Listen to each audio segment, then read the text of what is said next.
Hello dear students, how are you. आज करेंगे हम फर्स्ट लेसन जो आपका ज्योग्राफी की बुक है उसका एक इम्पोर्टेंट टॉपिक है मृदाओं का वर्गीकरण। पेपर में आने के चांसेस बहुत ज़्यादा है, बड़ा क्वेश्चन आएगा, इम्पोर्टेंट क्वेश्चन है। देखिए आपने भी क्या अपने नोटबुक के अंदर जो इम्पोर्टेंट लाइन है वो नोट कर लेनी है। इसके अलावा जो आपकी हेल्प बुक है उसके अंदर भी क्वेश्चन दिया गया है, ये जो बड़ा क्वेश्चन है वहाँ से भी आप नोट कर सकते हो। तो देखिए मृदा का वर्गीकरण, मृदा का मतलब आप जानते हो, मिट्टी भी कह सकते हैं कि मिट्टी का वर्गीकरण है वो किस प्रकार होता है।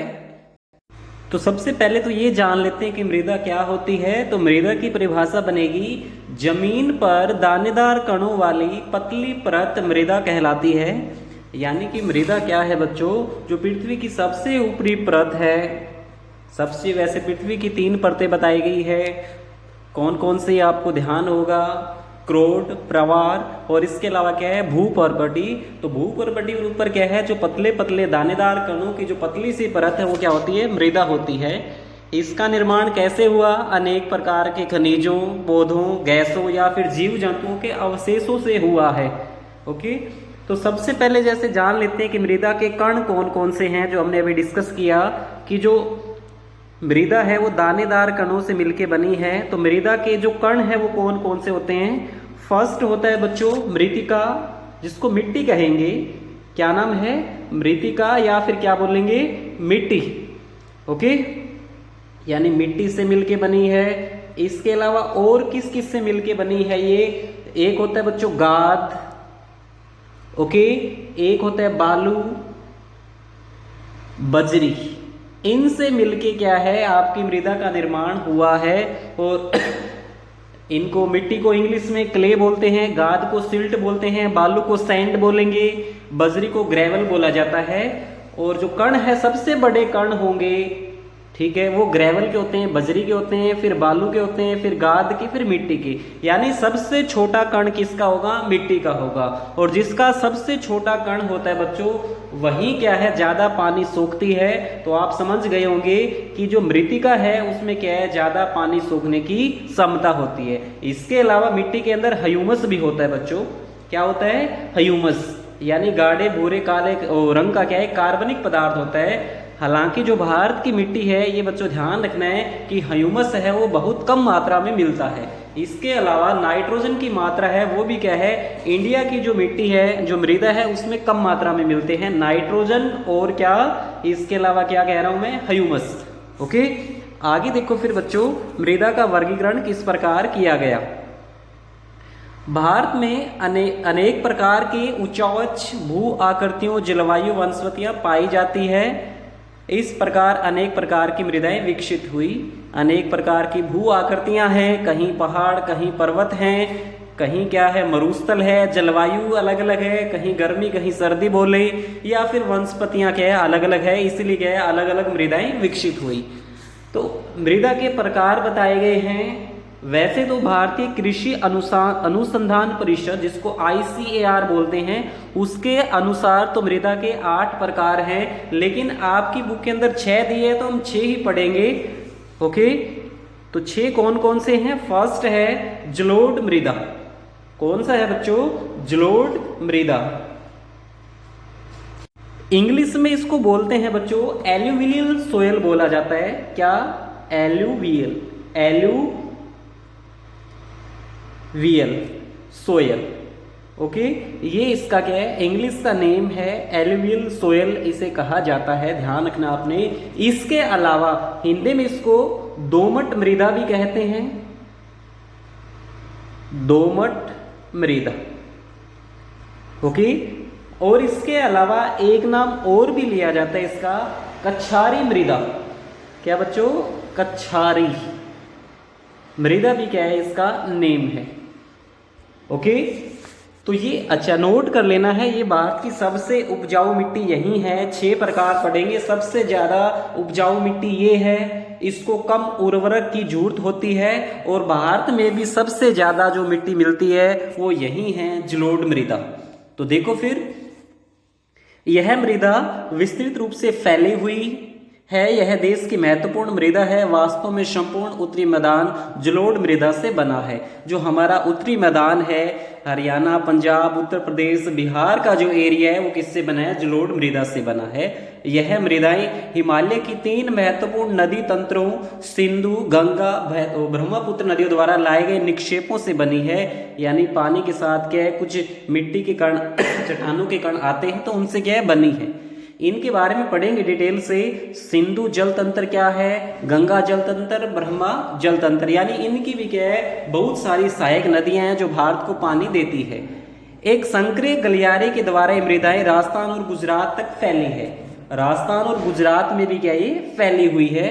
पूर्वी तटीय मैदान विशेषकर महानदी, गोदावरी, कृष्णा और कावेरी नदियों के डेल्टे भी जलोढ़ मृदा से बने हैं। ये अभी आएगा नेक्स्ट पेज पर, क्या है जो हमारा इसमें वो दिया है, भारत का मैप दिया है, वहां और अच्छे तरीके से समझा देंगे आपको।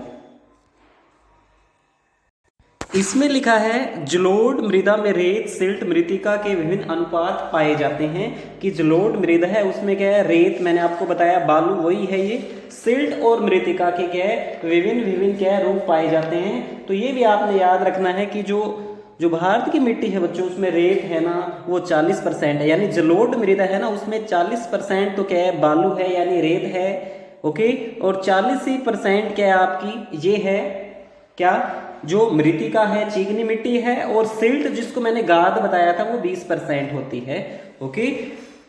आगे देखिए फिर, जैसे हम नदी के मुहाने से घाटी के ऊपर की ओर जाते हैं, मृदा के कणों का आकार बढ़ता है। मिट्टी के कणों का आकार क्या है, बढ़ता चला जाता है। नदी घाटी के ऊपर भागों में जैसे ढाल, भंग के समीप मोटे कण वाली मृदाएं पाई जाती है। ऐसी मृदाएं पर्वतों की तलहटी पर बने मैदानों जैसे द्वार, चो, अक्षेत्र और तराई में आमतौर पर पाई जाती है। समझाएंगे अभी। कणों के आकार या घटकों के अलावा मृदा की पहचान उनकी आयु से भी होती है। आयु के आधार पर जलोढ़ मृदाएं 2 प्रकार की हैं, पुराना जलोढ़ बांगर, नया जलोढ़ खादर। बांगर मृदा में कंकर ग्रंथियों की मात्रा अधिक होती है। खादर मृदा में बांगर मृदा की तुलना में ज्यादा महीन कण होते हैं। यानी खादर है जो मिट्टी, वो क्या है, उसमें महीन कण ज्यादा होते हैं। देखो जलोढ़ मृदा के 2 प्रकार बताए, एक तो क्या है पुराना जलोढ़ जिसका बांगर नाम है, एक खादर। खादर बच्चों नई मिट्टी होती है, बांगर होती है पुरानी जलोढ़ मृदा। यानी खादर है वो नई जलोढ़ मृदा है, बांगर क्या है वो पुरानी है। अब समझिए एक बार, देखो इधर जैसे ये बना देता हूं। अब जैसे यहां से कोई नदी गुजरती है बच्चों, ओके, जैसे बाढ़ जैसी कोई सिचुएशन आएगी, स्थिति आएगी, तो पानी ऊपर जाएगा, यानी यहां चला जाएगा पानी, ओके। और यहाँ पानी पता आपको ऊंचाई है, यहाँ कम जाएगा, शायद ना ही जाए, यहाँ तक पानी क्या है, फैल के रह जाएगा। और पानी साथ में क्या लेके आते हैं, निक्षेप लेके आते हैं। तो इसका मतलब क्या हुआ, जो ये वाली मिट्टी है इसके ऊपर क्या है, मृदा के क्या है, नई मृदा की परत जम जाती है, यानी निक्षेप यहाँ हो जाता है, वहां नहीं होता है। तो ये नई मिट्टी होगी, तो नई मिट्टी को क्या बोलते हैं, खादर, और जो पुरानी मिट्टी है उसको क्या बोलते हैं, बांगर, ओके। आगे देखिए फिर बच्चों, जलोढ़ मृदाएं बहुत उपजाऊ होती है। अधिकतर जलोढ़ मृदाएं पोटास, फास्फोरस और चूना युक्त होती है, जो इनको गन्ने, चावल, गेहूं और अन्य अनाजों और दलहन फसलों की खेती के लिए उपयुक्त बनाती है। यानी इसमें क्या क्या ज्यादा मात्रा में मिलता है, पोटास, फास्फोरस और चूना युक्त, ओके, चूना ज्यादा मिलता है। अधिक उपजाऊपन के कारण जलोढ़ मृदा वाले क्षेत्रों में गहन कृषि की जाती है, और यहाँ जनसंख्या घनत्व भी अधिक है, लोग यहाँ ज्यादा मिलेंगे आपको इन एरिया में। सूखे क्षेत्रों की मृदाएं अधिक सारीय होती है। इन मृदाओं का सही उपचार और सिंचाई करके इनकी पैदावार बढ़ाई जा सकती है, ओके। अभी देखते हैं जो भारत का मैप है बच्चों, एक बार ये समझना आपने एक बार। जो ये वाला है देखो, ग्रीन कलर है, डार्क ग्रीन कलर है, ये पर्वतीय मिट्टी है, ये वाली देखो, यानी जो हमारा ऊपर वाला एरिया है सारा का सारा, जम्मू कश्मीर है, हिमाचल है, उत्तराखंड है ये वाला। इसके अलावा कुछ अरुणाचल प्रदेश का हिस्सा और सिक्किम, यहाँ कौन सी मिट्टी मिलती है, पर्वतीय मिट्टी मिलती है, ये आपने ध्यान रखना है। इसके अलावा यहाँ से देखिए सतलज नदी से लेकर, ओके, यहाँ से देखो पूरा का पूरा गंगा वाला मैदान, और इसके अलावा ये ब्रह्मपुत्र वाला मैदान है, जो यहाँ पर कौन सी मृदा मिलती है, जलोढ़ है ये, ओके। इसके अलावा देखो, ये इसके अलावा जो हमारा पूर्वी राजस्थान है ये वाला, गुजरात, यहाँ भी क्या है, कौन सी मिट्टी मिलती है, जलोढ़। और इसके अलावा जो पूर्वी घाट है ये वाला देखो, यहाँ भी क्या है, कंप्लीट कौन सी मिट्टी मिलती है, जलोढ़। ओके, ये वाली है देखो ब्लैक कलर की सी है थोड़ी, जो ग्रे कलर है ये काली मिट्टी है। ये महाराष्ट्र में, मध्य प्रदेश का कुछ हिस्सा, कर्नाटक का कुछ हिस्सा और तेलंगाना का कुछ हिस्सा, यहाँ पर कौन सी मिलती है, काली मिट्टी मिलती है। और गुजरात में भी क्या है, काली मिट्टी मिलती है। अंडरस्टैंड। आगे है फिर देखो लाल मिट्टी, जो लाल कलर आपको दिखाया गया है।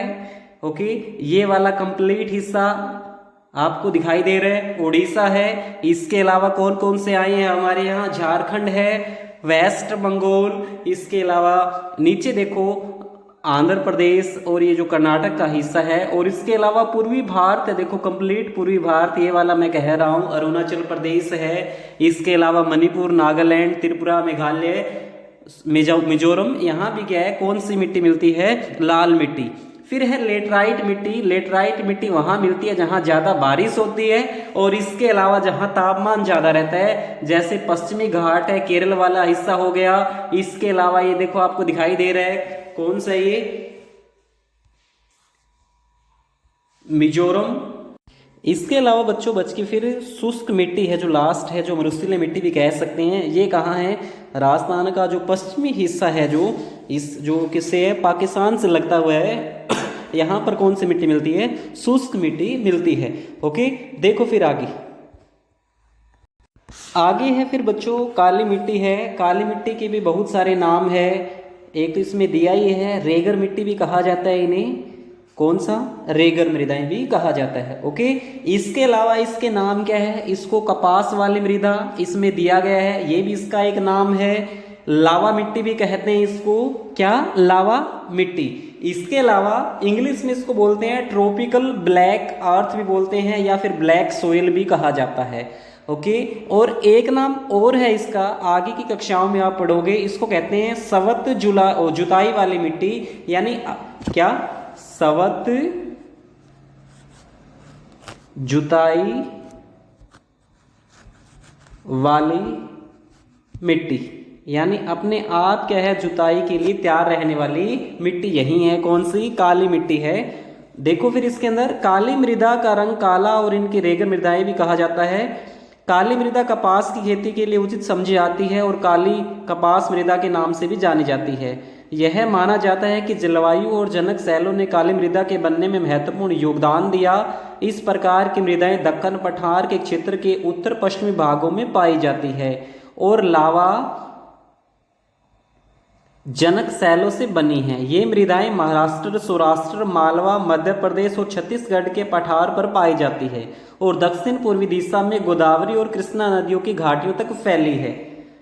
यानी कृष्णा और गोदावरी नदियां हैं जो बंगाल की खाड़ी में गिरती है, जो दक्षिण की साइड है हमारे देश के, वहां तक फैला है इसका एरिया काली मृदा का। काली मृदा बहुत महीन कणों अर्थात मृतिका से बनी है, यानी इसके अंदर क्या है, जैसे जलोढ़ मृदा के अंदर 40% क्या थी, मृतिका थी, 40% बालू थी, जबकि इसके अंदर बहुत ज़्यादा मात्रा में सिर्फ मृतिका, चिकनी मिट्टी मिलती है। इनकी नमी धारण करने की क्षमता बहुत अधिक होती है। इसके अलावा मृदाएं कैल्शियम कार्बोनेट, मैग्नीशियम, पोटास और चूने जैसे पौष्टिक तत्वों के परिपूर्ण होती है, परंतु इनमें फास्फोरस की मात्रा कम होती है। गर्म और शुष्क मौसम में इन मृदाओं में गहरी दरारें पड़ जाती है, यानी पानी लगा दिया, अगर मौसम गर्म हो गया तो दरारें पड़ जाएगी, जिससे इनमें अच्छी तरह वायु मिश्रण हो जाता है। गीली होने पर ये मृदाएं चिपचिपी हो जाती है, इनको जोतना मुश्किल होता है, इसलिए इनकी जुताई मानसून प्रारंभ होने की पहली बौछार से ही शुरू कर दी जाती है, क्योंकि ज़्यादा गीली होगी तो फिर इनको क्या है, जोतना मुश्किल हो जाएगा। ओके, तो ये क्या थी, काली मृदा थी। पता चल गया होगा आपको, गुजरात में, महाराष्ट्र में, मध्य प्रदेश में और छत्तीसगढ़ में ये मिलती है। कपास की खेती के लिए क्या है, सबसे ज़्यादा महत्वपूर्ण है और इसलिए क्या है, महाराष्ट्र के अंदर सबसे ज़्यादा कपास की खेती होती है। ओके, एक इंपॉर्टेंट नेम बता रहा हूँ, नोट कर लेना आपने, टिटेनीफेरस,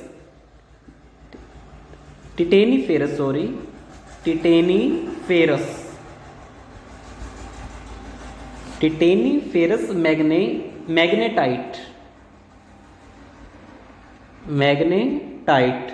इसके कारण इस मृदा का रंग है ना वो काला होता है। कैसा होता है बच्चों, काला। ओके, आगे देखो फिर नेक्स्ट मृदा पढ़ते हैं यहाँ फिर हम। शुरुआत में मैंने आपको बताया था कि ह्यूमस और नाइट्रोजन की मात्रा कम मिलती है भारत की मृदा में। जो काली मृदा है उसके अंदर कुछ मात्रा में जैविक पदार्थ अवश्य मिलते हैं। नेक्स्ट है लाल और पीली मृदा। लाल और ये अलग अलग नहीं है बच्चों, एक ही है। जब लाल मिट्टी पानी डाल दिया जाता है, यानी इसमें पानी लगा दिया जाता है, तब इसका कलर कैसा हो जाता है? पीला हो जाता है। लाल मृदा दक्कन पठार के पूर्वी और दक्षिण हिस्सों में रवेदार आग्नेय चट्टानों पर कम वर्षा वाले भागों में विकसित हुई। लाल और पीली मृदाएं ओडिशा, छत्तीसगढ़, मध्य गंगा मैदान के दक्षिणी छोर पर और पश्चिमी घाट में पहाड़ी पद पर पाई जाती है। इन मृदाओं का रंग रवेदार आग्नेय और रूपांतरित चट्टानों में लौह धातु के प्रसार के कारण हुआ। इनका पीला रंग इनमें जल योजन के कारण होता है।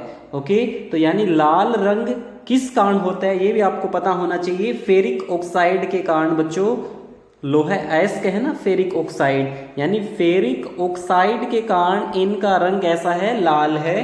पानी डालने पर इसका कलर कैसा हो जाएगा? पीला हो जाएगा। बाजरे की खेती के लिए बहुत ज़्यादा फायदेमंद है, फलों के लिए और आलू के लिए भी उचित है बच्चों। ओके, भारत में कहाँ कहाँ मिलती है? छत्तीसगढ़, ओडिशा, कर्नाटक, आंध्रा, तमिलनाडु, झारखंड, नागालैंड में ये मृदा मिलती है।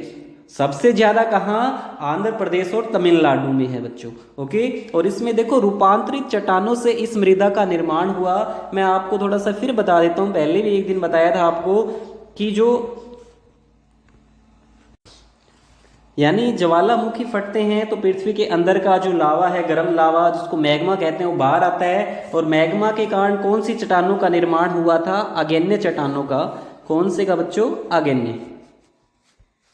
और आग्नेय से फिर इनके टूट फूट से जब चट्टानें टूटी और फूटी तो अवसादी चट्टानें बनी। और अवसादी से फिर कौन सी बनी? हमारी रूपांतरित। कौन सी? तो रूपांतरित बनी। तो इस प्रकार इनका निर्माण किससे हुआ है? रूपांतरित या फिर कायांतरित चट्टानें भी कहते हैं, इनसे हुआ है। ओके, आगे देखो फिर लेटराइट मृदा है। लेटराइट मृदा कहाँ? जहाँ ज़्यादा तापमान होगा, जहाँ ज़्यादा बारिश होगी।